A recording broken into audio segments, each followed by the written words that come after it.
Magandang araw mga kananay! For today's video ay magluluto nga tayo ng mustasa at igigisa nga natin ito. Hapon pa nga lang ng mga oras na yan at papalubog pa nga lang ang araw. At ito nga ang kinukuha kong mga mustasa ay pang ulam namin bukas ng umagahan. Dahil may mga pasok nga yung mga bata bukas ay kailangan nga maaga akong gumising para maaga rin ako makapagluto ng almusal nitong mga bata na papasok. At bago nga sila pumasok ay gusto ko nakapag-almusal nga sila at hindi ko sila pinapabayaan at hinahayaan na hindi kumain sa umaga dahil napakahalaga nga ng pagkain ng almusal sa umaga. May kasabihan pa nga na ang pinaka-importanteng pagkain nga raw ay ang almusal. Kaya bilang nanay nga hindi ko nga sila pinapabayaan na hindi makakain pag almusal. Yung tipong kahit anong ulam lang basta nakapag-almusal. Naalala ko din tuloy yung mga bata pa nga kami at kami nag-aaral pa na kahit nga tipong kape lang ang ulam namin ay kakain pa rin kami. Kaya siguro nasanay na nga din ako na kumakain ng almusal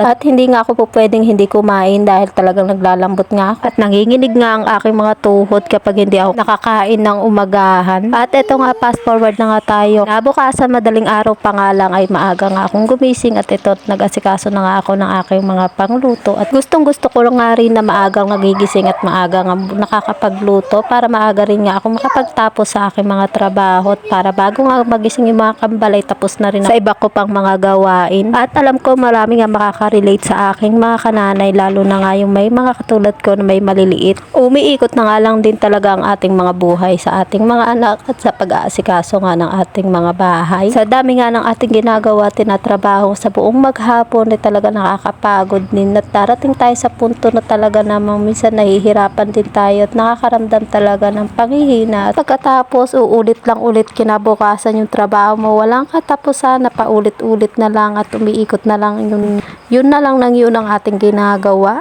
Pero masasabi ko nga na worth it ng ating mga pagod at paghihirap dahil nga isang ngiti lang ng ating mga anak at isang yakap ay masaya na nga tayo at napiibsan lahat ng ating mga pagod at hirap. Lalo pa nga kung nakikita nga natin silang masaya. Anyways, enough na nga tayo sa ating mga sentimental value, charis. Balik na nga tayo dito mga kananay. Eto't nung nahiwa ko na nga yung ating mga mustasa, eto't nilagyan ko nga ng asin tsaka ko pinipiga. Ganyang paraan nga ay matatanggal nga natin yung pahang o yung pait nga nitong ating mga mustasa. Pipigain lang natin yan na mabuti hanggang sa mailabas na nga niya yung mga katas niya o yung maging kulay berde na katulad nga ng ganito. At pagkatapos nga nating pigaan ay huhugasan naman na natin yan ng 2 beses para matanggal na nga at maihugasan nga yung mga pait na katas ng mustasa. Eto at nahugasan na nga natin itong mga mustasa kaya ito na lang at yung mukhang marami nga kanina ito at nagmukhang maliit na nga. Samantala sa isang kawali nga ito at nagisa na nga ako nitong bawang at saka sibuyas. At nung magisa na nga yung bawang at sibuyas ito at ilalagay na nga rin natin itong mga mustasa. Paghugas ko nga kanina ito at nagbuo-buo kaya ito tinihiwa-hiwalay ko nga muna para mamaya kapag nilagyan ko nga ng asin ay malalagyan nga lahat. Hahaluin ko lang ng kaunti para magisa nga na mabuti at katapos ay ating tatakpan para maluto na nga mabilis itong ating mustasa. At dahil napigaan na nga natin yung kanina ay mabilis na nga lang talaga itong maluto. At maglalagay na nga rin ako dyan ng mga pampalasang asin. Unti-unti lang din yung paglalagay ko at paikot-ikot yung aking paglagay para hindi lang iisa yung may lasa tapos hindi maipon nga yung asin sa iisang parte. Naglagay na din ako dyan ng seasoning at paminta. Tapos ay halo-haloin lang natin para mag-combine nga yung ating mga nilagay na ating mga pampalasa. Tapos ilalagay ko na nga rin itong mga itlog.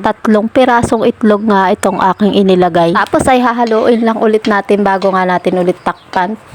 Ito na nga, tatakpan na nga muna natin para tuluyan na nga itong malutong mabuti. Ito nga at pagbukas ko nga ay ito't medyo nagkaroon nga siya ng tubig. Pero okay na rin dahil may mga bata nga ako ay hindi po pwedeng walang tubig man lang o kahit konti lang na sabaw. At ayan na nga mga kananay, luto na nga at pwede na nating hanguin itong ating ginisang mustasa sa itlog. O diba, napakasimple, napakadali at affordable pero napakasarap at laban din ng lasa. At syempre papagpapala nga ito kaya hindi natin pwedeng kalimutan magpasalamat sa ating Panginoon. Kaya naman, salamat Lord sa mga pagpapala. At hanggang dito na lang muna mga kananay. Salamat sa inyong panonood at naway pagpalain tayo ng ating Panginoon.